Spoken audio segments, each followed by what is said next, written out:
The stars looked different tonight. Commander Jake Harrison pressed his face against the cold glass of the observation deck and counted the tiny lights moving across the dark sky. Those were not stars. Those were enemy ships coming to destroy his home. New Haven was a quiet world. Farmers grew corn and wheat in the wide fields. Children played in the streets of small towns. People lived simple lives far from the big wars that raged across the galaxy. But now the war had found them.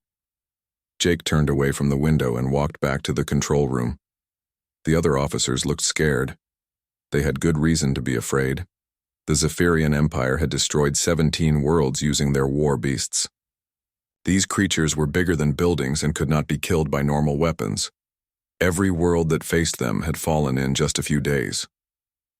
"How long do we have?" asked Captain Ben Murphy. His hands shook as he held his coffee cup. Jake looked at the screen showing the enemy fleet. 6 hours until they reach our atmosphere, maybe less. Dr. Lisa Carter sat at her desk surrounded by papers and computer screens. She had been studying videos of the war beast for 3 months. The creatures looked like giant lizards with thick skin and sharp teeth. They could breathe fire and move faster than tanks. Worst of all, they seemed to feel no pain. "Any good news, Doc?" Jake asked. Lisa looked up from her work. Her eyes were red from staying awake too long. "Maybe. I found something strange about these beasts. They were made in labs, not born on planets. The Zephyrians built them to fight on specific types of worlds." "What does that mean for us?" "It means they might not work as well here. New Haven has different air, different gravity, different everything. These beasts have never fought somewhere like this before." Jake felt a small spark of hope. "Can we use that?" "I think so. But we need to try something nobody has done before. We need to fight smart, not hard." The alarm bells started ringing. Red lights flashed on every wall. A voice came over the speakers. "All defense forces to battle stations. Enemy ships detected, entering atmosphere." Jake ran to the big window again. He could see fire streaking across the sky as the alien ships came down. They looked like metal teardrops falling from heaven. Behind them came the transport ships carrying the war beasts. The first ship landed in the middle of Greenfield, the biggest town on New Haven. The ground shook like an earthquake. Trees fell down. Car alarms went off everywhere. Then the doors of the ship opened. The war beast that came out was bigger than Jake had imagined. It stood as tall as a 5-story building. Its skin was dark green and covered in spikes. Yellow eyes the size of car tires looked around for something to destroy. It opened its mouth and roared so loud that windows broke in buildings miles away. People ran in every direction. Parents grabbed their children and fled to the hills. But there was nowhere to hide from something so big. The war beast started walking toward the town center. Each step left a crater in the ground. It breathed fire at a school, turning it into ash in seconds. Then it hit a hospital with its massive tail, knocking it down like a house of cards. More ships landed across the planet. Soon there were dozens of war beasts walking across New Haven, burning everything they saw. The human military tried to fight back with guns and rockets, but the weapons bounced off the creatures like pebbles. Jake watched his world burning and felt anger rise in his chest. But anger would not save them. They needed to be clever. "Lisa, is your plan ready?" The doctor nodded and pressed a button on her control panel. All across New Haven, hidden doors opened in the ground. Out came thousands of small, furry creatures. They looked harmless compared to the giant war beasts. But Jake knew looks could lie. These were honey badgers from Earth, but not normal ones. Lisa had made them stronger, faster, and meaner. She had also made sure they felt no fear at all. While people ran from the war beasts, these little animals ran toward them. The first war beast to meet the honey badgers was burning down a farm. It was so busy destroying buildings that it did not notice the small creatures climbing up its legs. The badgers used their sharp claws to dig into the beast's thick skin. They bit and scratched and would not let go no matter how much the giant creature shook. The war beast spun in circles trying to get the badgers off. It rolled on the ground, and slammed its body against trees. But the badgers held on tight. More badgers joined the fight, climbing up the creature's back and attacking its eyes and nose. For the first time in its life, the war beast felt afraid. It had been made to scare others, not to be scared itself. It tried to run, but the badgers followed. Soon the mighty creature that had destroyed cities was running away from animals the size of house cats. The same thing happened all over New Haven. War beasts that had never known defeat found themselves covered in angry badgers. The small earth creatures did not care how big their enemies were. They only cared about winning the fight. Dr. Amy Rodriguez watched from her lab and smiled. The honey badgers were working, but they were just the first part of the plan. She opened another set of doors and released her secret weapon. Skunks came, out of hiding places all around the planet. But these were not normal skunks either. Amy had made their smell much stronger. When they sprayed their scent, it could be smelled from miles away. The war beasts had very good noses. This helped them hunt, but now it became their weakness. When the skunks sprayed them, the smell was so bad that the giant creatures could not think straight. They stumbled around blind and confused, crashing into trees and buildings. One war beast tried to breathe fire to kill the skunks, but the terrible smell made it feel sick. Instead of flames, it threw up all over itself. The proud creature that had terrorized whole worlds was now rolling in its own vomit, trying to escape the awful stink. In the forests around New Haven, Ranger Pete Collins watched his wolves get ready to fight. These wolves had been trained to work with humans. They knew how to follow orders and fight as a team. Pete gave them a signal and the pack moved out toward the nearest war beast. The wolves did not attack the creature directly. Instead, they ran circles around it, staying just out of reach. The war beast tried to catch them, but every time it lunged forward, the wolves were already gone. Soon the huge creature was dizzy from spinning around so much. While the war beast was confused, the wolves took turns biting its legs and feet. They worked together like a football team, with each wolf doing its part. When one wolf got tired, another took its place. The war beast could not keep up with so many fast-moving enemies. Up in space, Admiral Korth of the Zephyrian Empire watched the battle with growing concern. His war beasts were supposed to take over New Haven in a few hours. Instead, they were running away from tiny Earth animals. "What is happening down there?" he asked his officers. "We are not sure, Admiral. The war beasts seem to be having problems." Korth could not believe what he was seeing. His perfect weapons, his unstoppable army, was being defeated by creatures smaller than his finger. This had never happened before. On New Haven, Jake Harrison watched the first day of battle end with hope in his heart. The war beasts were still alive, but they were no longer winning. For the first time in the war, humans had found a way to fight back. The real battle was just beginning. The second day of the invasion started with confusion. Admiral Korth stood on the bridge of his flagship and stared at the reports coming from New Haven. His war beasts were hiding in caves and valleys, refusing to come out and fight. This had never happened before. "Send down the reinforcements," Korth ordered. "Double the number of war beasts on the surface." His officers looked worried. "Admiral, what if the same thing happens to them?" "It will not happen again. These humans just got lucky yesterday. Today we crush them." Down on New Haven, Commander Jake Harrison was not feeling lucky. He was tired and scared, but he could not let his people see that. The honey badgers and skunks had won the first battle, but more enemy ships were coming down from space. Dr. Lisa Carter met Jake in the command center. She had dark circles under her eyes from staying awake all night, but she was smiling. "I have been studying the war beasts we fought yesterday," she said. "They are more confused than hurt. I think we can do better today." "What do you mean?" Lisa pointed to a screen showing video of a war beast sitting alone in a forest. The giant creature kept looking around nervously, as if it expected honey badgers to attack at any moment. These beasts were made to be fearless.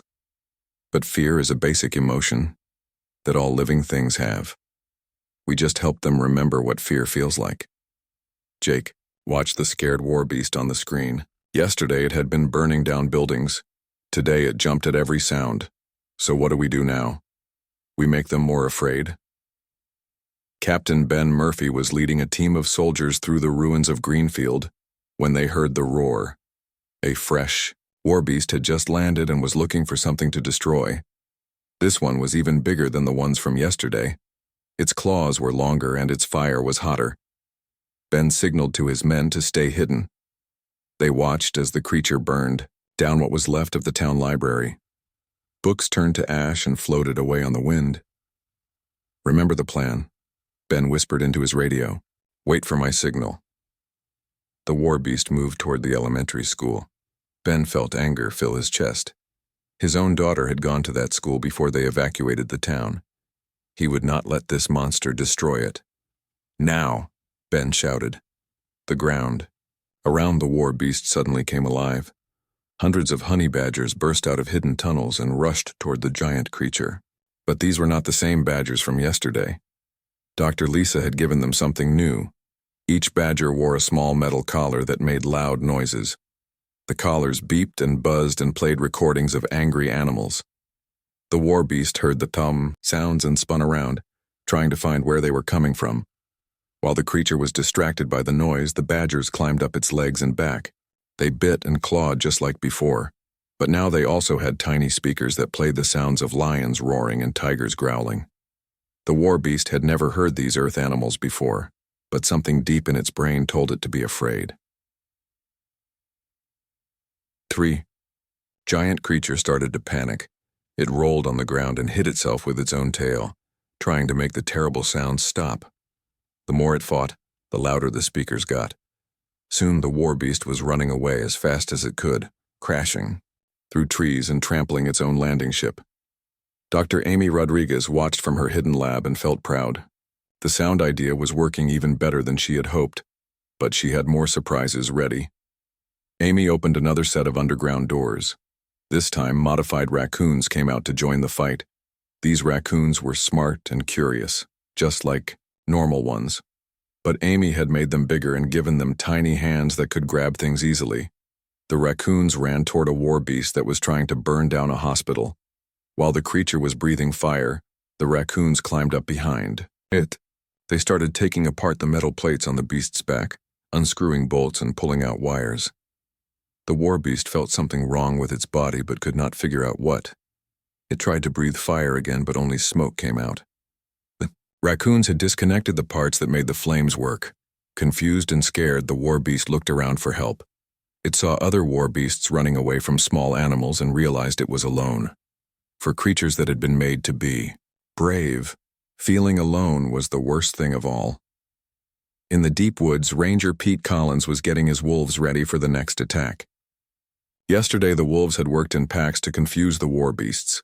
Today, Pete had a different plan. "Remember, we are not trying to hurt them," Pete told his wolves, even though he knew they could not understand his words. "We just want to make them go away." Pete had trained these wolves since they were puppies. They trusted him and would follow his commands even in dangerous situations. He led them toward a war beast that was destroying a small farm. The war beast was bigger than the others, with extra armor on its head and chest. It looked like it could not be stopped by anything, but Pete knew that size was not everything. He gave his wolves the signal to spread out. Instead of attacking directly, the wolves started howling. One wolf would howl from the north, then another from the south, then another from the east. The war beast heard the sounds coming from all directions and could not tell where the danger was. The howling got louder and more wolves joined in. Soon the whole forest was filled with the sound. The war beast had excellent hearing, so the noise was almost too much to bear. It covered its ears with its massive hands and tried to block out the sound. While the creature was distracted, Pete's wolves moved closer. They did not bite or scratch. Instead, they just stood at the edge of the trees where the war beast could see them. The wolves looked calm and unafraid, which made the war beast feel even more confused. The giant creature had been made to scare its enemies. But these wolves were not scared. They just stood there watching and waiting. The war beast did not know what to do with enemies that would not run away or fight back. More wolves appeared from different directions. Soon the war beast was surrounded by dozens of calm, patient wolves. They were not attacking, but they were not leaving either. The creature felt trapped even though nothing was holding it down. Dr. Nina Brooks was watching the battle from the medical center when she noticed something important. The war beasts that had been fighting for 2 days were starting to look sick. Their movements were slower, and their fire was weaker. "Jake, you need to see this," Nina called on the radio. Jake hurried to the medical center and found Nina looking at blood samples under a microscope. "I got these samples from war beast scales that fell off during yesterday's fights," Nina explained. "Look at this." Jake looked through the microscope and saw tiny particles floating in the blood. "What am I looking at?" "Pollen. Our planet's pollen is making them sick." The war beasts were not designed to handle New Haven's plant life. Their bodies are having allergic reactions. Jake felt excitement growing in his chest. "You mean they are getting weaker on their own?" "Exactly. Every breath they take on our world makes them a little bit sicker. The Zephyrians did not plan for this." Teacher-turned-soldier Paul Green was leading a group of civilian volunteers when they found something unexpected. A war beast was lying on its side near the river, breathing heavily. It was not attacking anything or trying to destroy buildings. It just looked tired and sad. "Stay back," Paul warned his volunteers. "It might be a trick." But as they watched, they realized the creature was really suffering. Its eyes were watery and it kept sneezing. The mighty war beast looked more like a sick puppy than a terrible weapon. One of the volunteers, an old farmer named Bill, stepped forward. "Poor thing looks miserable. Bill, no!"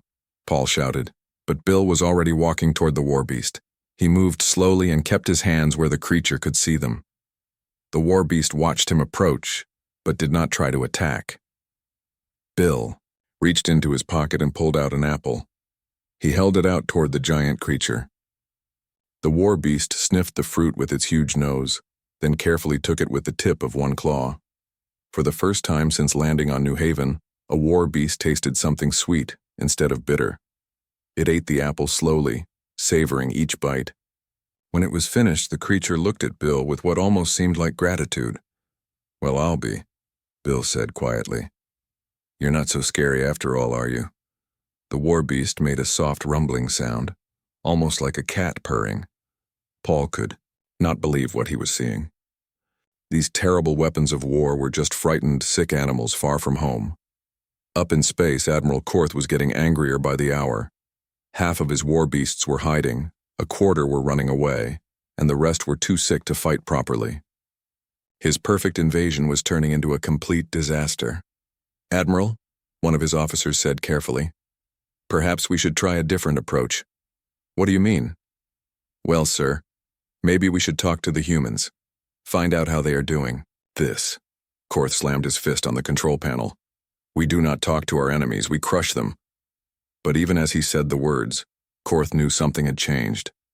For the first time in his military career, he was losing a battle, and he did not understand why.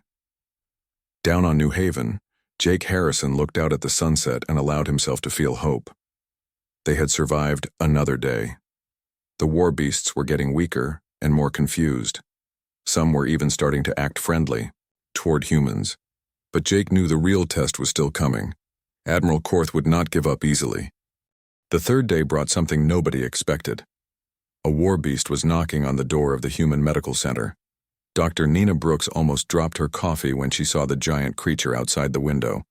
But this war beast was not trying to break down the building. It was sitting like a dog and making soft whimpering sounds. "Should we run?" asked her assistant Tom. Nina studied the creature carefully. Its eyes were red and swollen from allergies. Thick yellow mucus dripped from its nose. The mighty war beast looked like it had the worst cold in history. "No," Nina said slowly. "I think it wants help." Nina had been a veterinarian before the war started. She had treated sick animals her whole life, from tiny cats to huge horses. This war beast was just a very big, very sick animal. She opened the door carefully and stepped outside. The war beast looked at her with hopeful eyes. It made a low rumbling sound that almost sounded like it was trying to say, "Please." "You poor thing," Nina said softly. "New Haven's pollen is making you miserable, isn't it?" The war beast nodded its massive head. Nina could hardly believe it. These creatures were supposed to be mindless killing machines. But this one clearly understood what she was saying. Nina went back inside and returned with a large bottle of allergy medicine. She had mixed it with honey to make it taste better. The war beast drank the whole bottle in one gulp. Within an hour, the creature's sneezing stopped. Its eyes cleared up and it could breathe normally again. The war beast looked at Nina and made a sound that was definitely a "thank you." Word spread quickly among the other war beasts. By noon, 3 more had come to the medical center for treatment. By evening, there was a line of giant creatures waiting patiently for Nina to help them feel better. Colonel Steve Adams watched this scene from his command post and shook his head in amazement. In all my years of military service, I have never seen anything like this. Steve had fought in many wars across the galaxy. He had seen enemies who hated each other, enemies who feared each other, and enemies who respected each other, but he had never seen enemies who took care of each other. "What are your orders, Colonel?" asked his radio operator. Steve looked at the war beasts lined up like patients at a doctor's office. Some were playing gently with the honey badgers that had attacked them the day before. Others were sharing food with the raccoons. "Tell all units to stand down unless directly attacked," Steve said. "Let's see where this goes."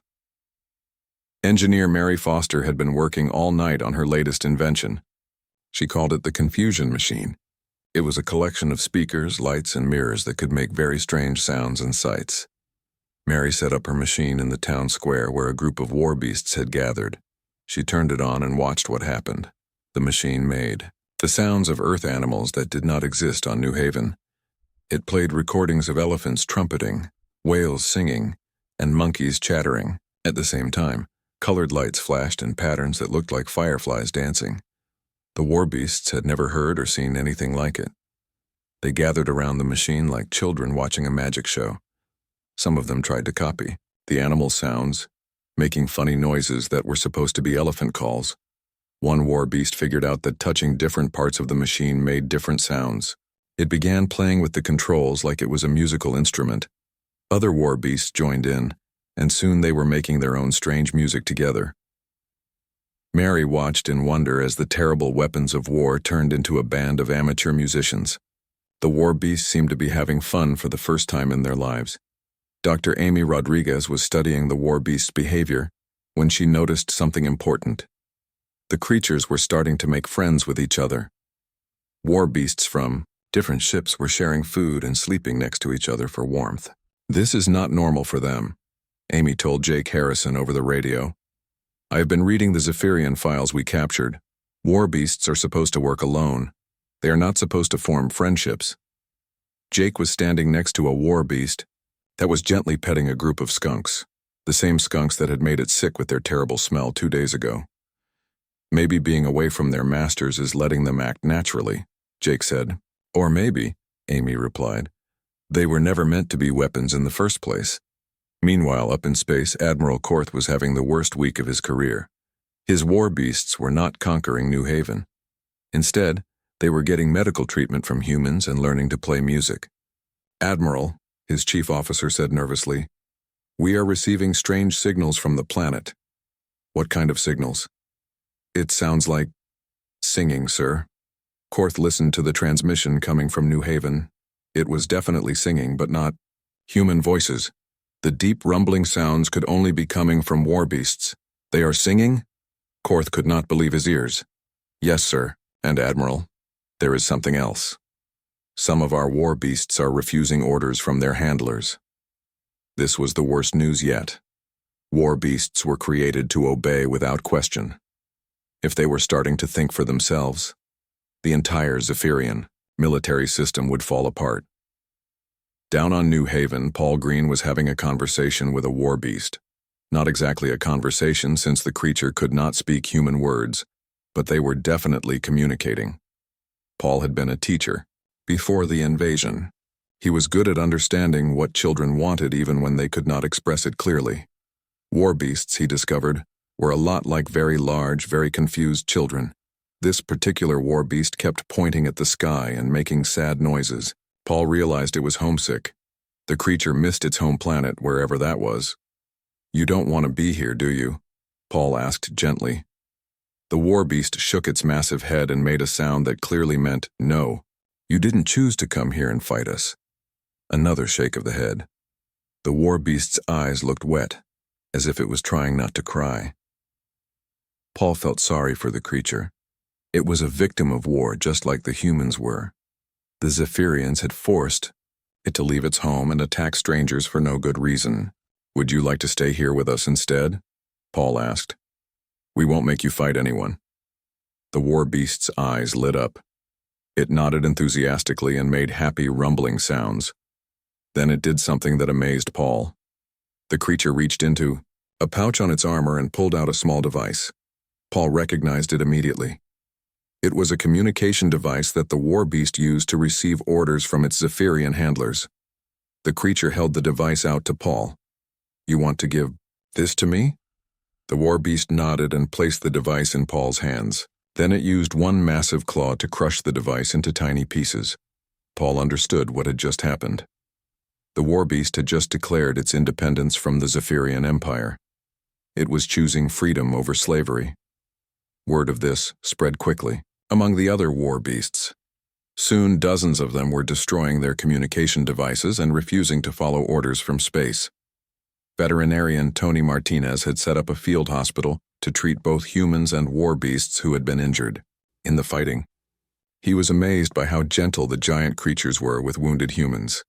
One war beast carefully carried an injured farmer to Tony's hospital. Another used its fire breath to sterilize medical equipment, being very careful not to hurt anyone. The creatures seemed to understand that this was a place of healing, not fighting. Tony watched a war beast holding a human child who had a broken arm. The creature was being incredibly gentle, supporting the child while Tony put on a cast. The little girl was not afraid at all. She was patting the war beast's nose and giggling.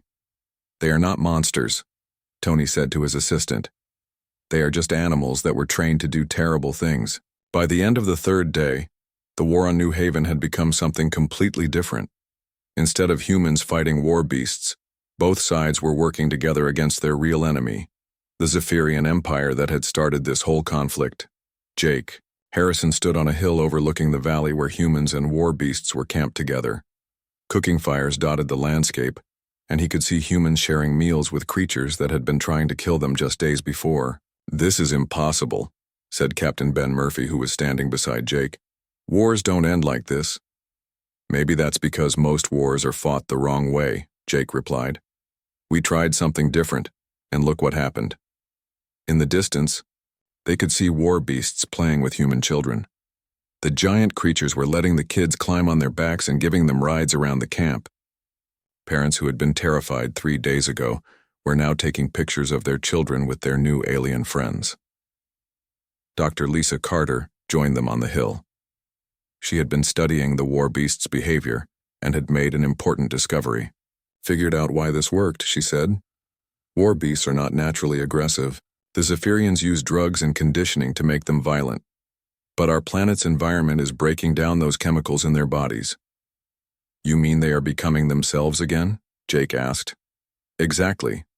Without the artificial aggression, they are just large, intelligent animals who want the same things we do: safety, friendship, and a place to call home." Jake looked up at the Zephyrian ships in the sky. Admiral Korth was probably furious right now. His perfect weapons had turned into refugees seeking asylum. Admiral Korth's boots hit the ground of New Haven with a loud thud. He had never set foot on a planet during an invasion before. Admirals stayed safely in space while their war beasts did the dirty work. But this invasion was unlike any other. Behind, Korth marched 50 Zephyrian soldiers in black armor. They carried weapons that could cut through steel and energy shields that could stop bullets. The Admiral was here to take back his war beasts by force. "Remember," Korth told his soldiers, "the war beasts are our property. If the humans will not give them back, we will take them back." The Admiral expected to find his creatures chained up or locked in cages. Instead, he found them playing in a field with human children. War beasts that should have been conquering. Worlds were now giving piggyback rides and playing gentle games of tag. "What is this madness?" Korth shouted. The nearest war beast heard the Admiral's voice and looked up. Its eyes, which had been bright and happy moments before, suddenly filled with fear. The creature remembered that voice. It was the voice of pain and punishment and forced obedience. The war beast quickly moved to stand between Korth and the human children. Other war beasts heard the commotion and came running. Soon, a dozen giant creatures formed a protective circle around the humans. Jake Harrison arrived with a group of human soldiers, but he ordered them to stay back. This confrontation would not be won with weapons. Admiral Korth, I presume, Jake said calmly. Commander Harrison, you will return my war beasts immediately, or face the consequences. Jake looked at the war beasts standing protectively around, the human families. I think you should ask them what they want. They are weapons, Korth snarled. Weapons do not get to choose. One of the war beasts, the first one that Dr. Nina had treated for allergies, stepped forward. It looked directly at Admiral Korth and shook its massive head slowly. The meaning was clear. Nomberg Korth's face turned red with anger. You dare refuse me? I created you. You exist only to serve the Empire. The war beast made a low, rumbling sound that somehow expressed sadness and defiance at the same time. It touched its chest with one claw, then pointed at the humans behind it. The message was simple. These are my people now. Other war beasts joined in, making similar sounds and gestures. They were all saying the same thing. They belonged here now, with the humans who had shown them kindness. Traitors, Korth screamed. All of you are traitors to the Empire. He pulled out a small device that looked like a remote control. This will remind you who your real master is. Korth pressed a button on the device. Immediately, all the war beasts began to writhe in pain. They fell to the ground, clutching their heads and roaring in agony. The device was sending pain signals directly to their brains. The human children started crying as they watched their new friends suffer. Parents tried to comfort the war beasts, but there was nothing they could do. The creatures' eyes rolled. Back and foam came from their mouths. Stop it, Jake shouted. You're killing them. They will obey, or they will die. Korth replied coldly. Those are the only choices. But Korth had made a mistake. He had shown the humans exactly how evil the Zephyrian Empire really was. Up until now, some humans had wondered if they were doing the right thing by harboring the war beasts. Now they saw the truth. Dr. Nina Brooks ran toward the nearest suffering war beast, ignoring the danger. She had dedicated her life to helping sick animals, and she could not stand by and watch them be tortured. Nina, no, Jake called out, but it was too late. Nina knelt beside the war beast that had been her first patient. The creature's eyes were closed tight in pain, but when it felt her gentle touch, it looked at her with gratitude even through its suffering. I'm here, Nina whispered. I won't let them hurt you anymore. More humans joined Nina, surrounding the war beasts and offering what comfort they could. Children hugged the creature's massive claws. Adults sang lullabies in soft voices. Even the honey badgers and raccoons came out of hiding to stand with their new friends. Korth watched this display of compassion and felt disgusted. Weakness, he muttered. This is why humans will never rule the galaxy. But something unexpected was happening. The war beast's pain was slowly getting less. The humans' presence seemed to be giving them strength to fight against the torture device. One war beast managed to stand up despite the pain. Then another. Soon all the creatures were back on their feet, still hurting but no longer helpless. Impossible, Korth said, pressing the button harder. The pain should be getting worse, not better. Dr. Lisa Carter had been watching from nearby, and she suddenly understood what was happening. It's the bonding process, she called out to Jake. The war beasts have formed emotional connections with us. That's giving them the will to resist. Korth heard this and became even angrier. Emotional connections? These are weapons of war, not pets. He turned to his soldiers. Kill the humans. All of them. Once their new friends are dead, the war beasts will remember their place. The Zephyrian soldiers raised their weapons and prepared to fire. But before they could shoot, something amazing happened. The war beasts moved faster than anyone thought possible. Despite their pain, they surrounded the Zephyrian soldiers completely. Massive claws grabbed weapons and crushed them like toys. Energy shields were torn apart like paper. Within seconds, Korth's elite soldiers were disarmed and trapped. The war beasts held them gently but firmly, making sure they could not hurt anyone. "You cannot do this," Korth screamed. "I am your creator. You must obey me." The war beast that had been Nina's first patient walked slowly toward the Admiral. Each step shook the ground. When it reached Korth, it leaned down until its massive face was inches from the Admiral's. The creature looked into Korth's eyes for a long moment. Then it did something that no war beast had ever done before. It spoke. The words came out slow and clumsy, like a child learning to talk. But they were clear enough for everyone to understand. "No, Mork Master." Korth stumbled backward in shock. War beasts were not supposed to be able to talk. They were designed to follow orders, not give speeches. "We choose freedom," the war beast continued, its voice getting stronger with each word. Other war beasts began to speak as well. Their voices were deep and rough, but the words were clear. "Choose kindness. Choose friends. Choose home." Jake Harrison felt tears in his eyes as he listened to the creatures claiming their independence. These beings had been created as slaves, but they were choosing to become something more. Engineer Mary Foster stepped forward with a device she had been working on. "Admiral, I think you should see this."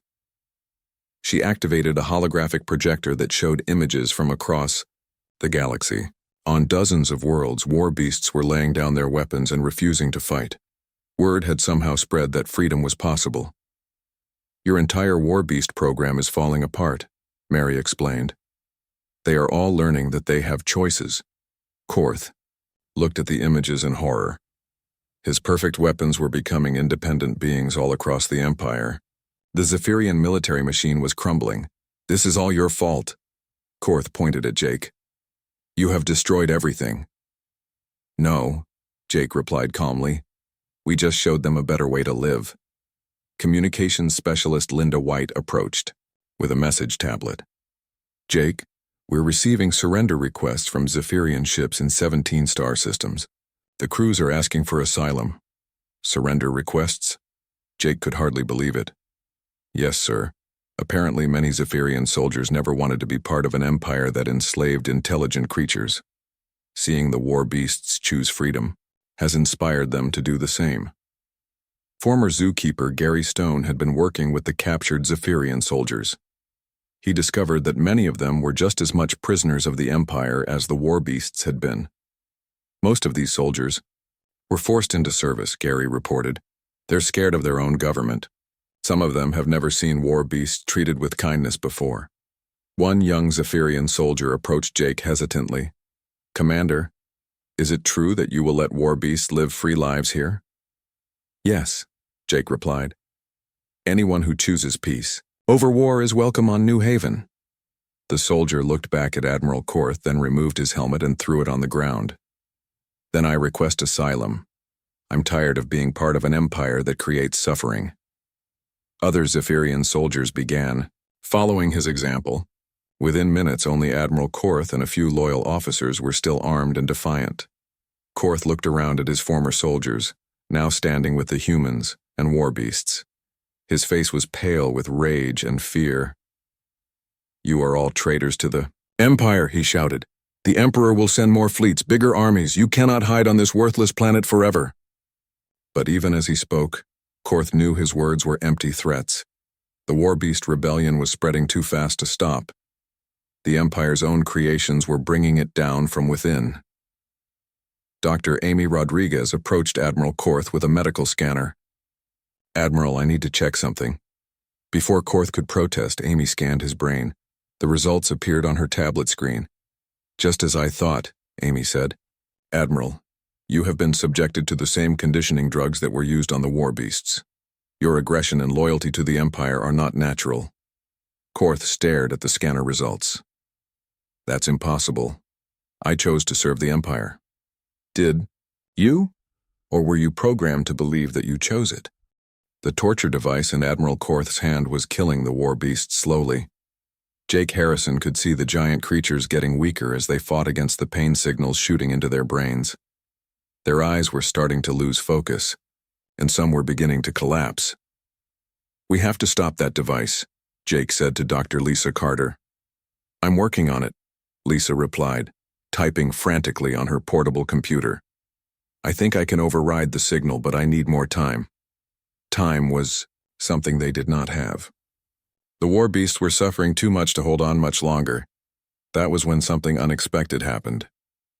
The human children who had been playing with the war beast earlier broke free from their parents and ran toward their giant friends.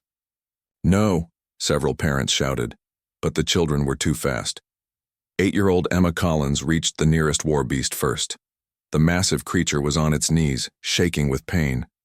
Emma wrapped her small arms around the beast's enormous claw and hugged it tight. "Don't hurt my friend," she yelled at Admiral Korth.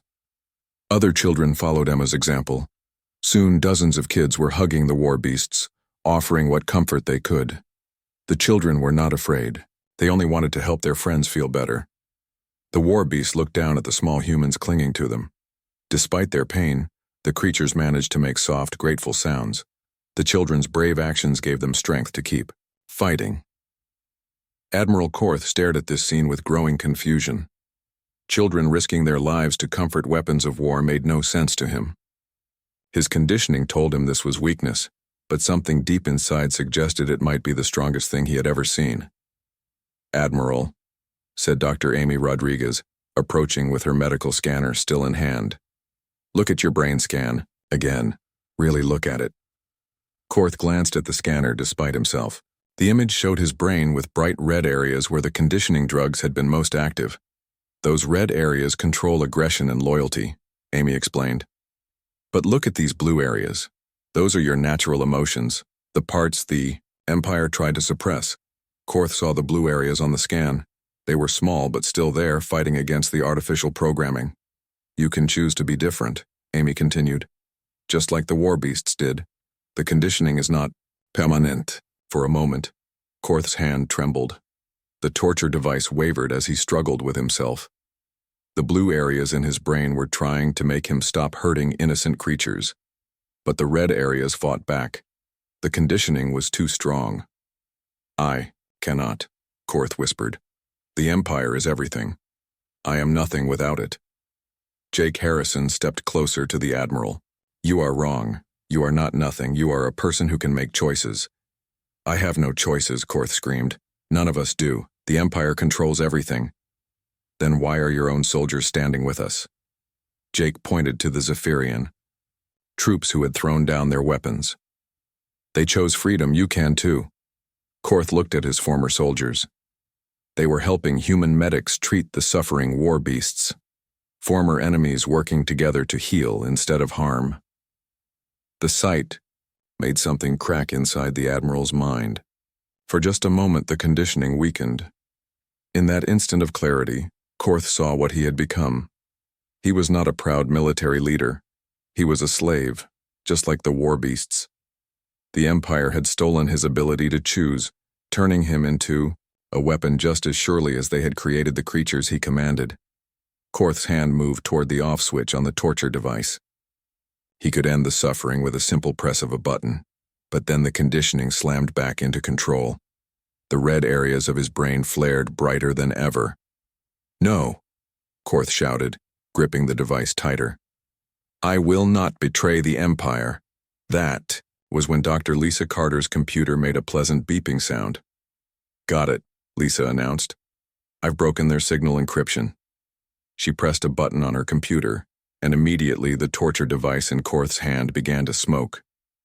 Sparks flew from its circuits as Lisa's override program destroyed it from the inside. The war beasts stopped writhing in pain. They stood up slowly, their eyes clear and bright once again.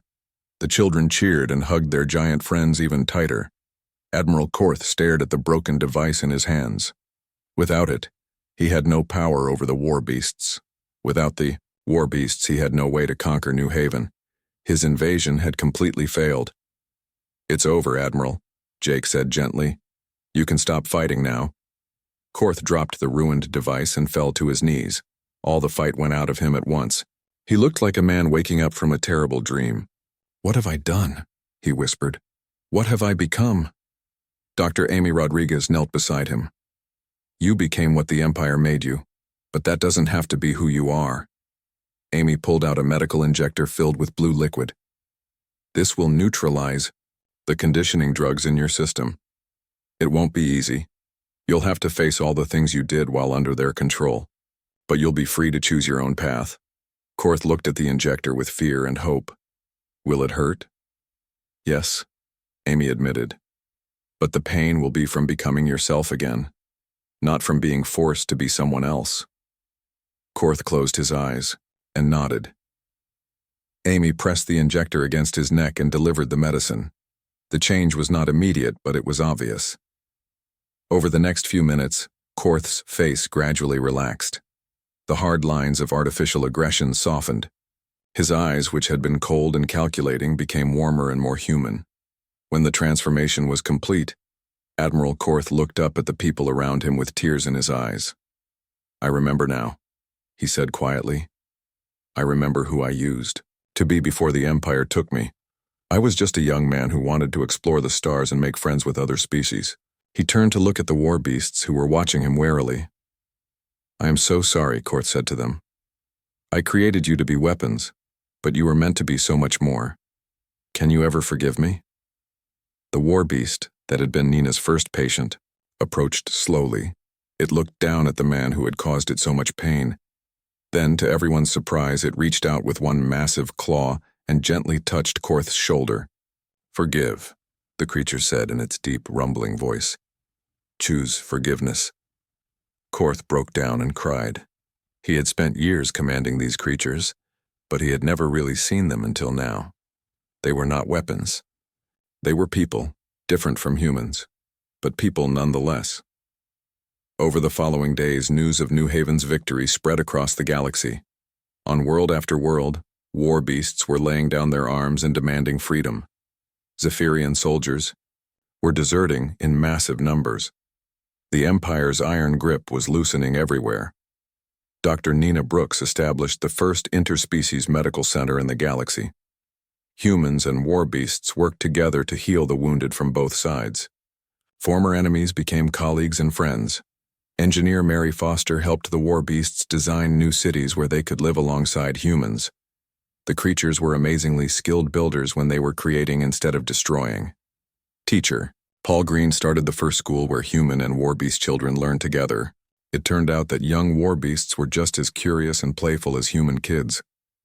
Former Admiral Korth, now calling himself simply Nathan, his original name before the Empire changed it, became an ambassador for peace. He traveled to other worlds, helping war beasts and Zephyrian soldiers break free from their conditioning. But the most important change happened in the hearts and minds of everyone involved. Humans learned that their greatest strength was not their weapons or their technology, but their ability to see enemies as potential friends.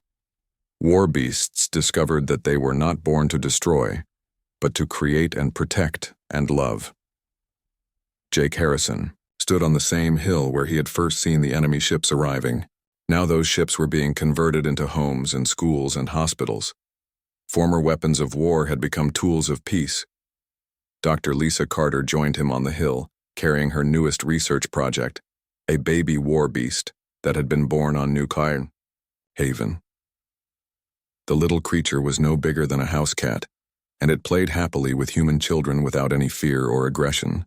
"Look at that," Lisa said, watching the baby war beast chase a butterfly. Born free. No conditioning, no artificial programming, just a natural, happy child. Jake smiled as he watched more war beast children playing with human kids in the valley below. They were building something together, not just cities or schools, but a future where different species could live in harmony. The war that was supposed to last 3 days had indeed changed everything, but not in the way anyone expected. Instead of conquest, it had brought understanding. Instead of destruction, it had brought creation. Instead of fear, it had brought friendship. And in the end, that made all the difference. The humans had won their war not by being better killers, but by being better healers. They had defeated their enemies not by destroying them, but by helping them remember who they really were underneath all the programming and pain. New Haven had become more than just a human colony. It had become proof that the galaxy could be a place where former enemies became family, where weapons could choose to become protectors, and where love really could conquer hate. The war beasts had been unleashed on a human world, but things definitely had not gone as planned. They had gone much, much better than anyone could have imagined.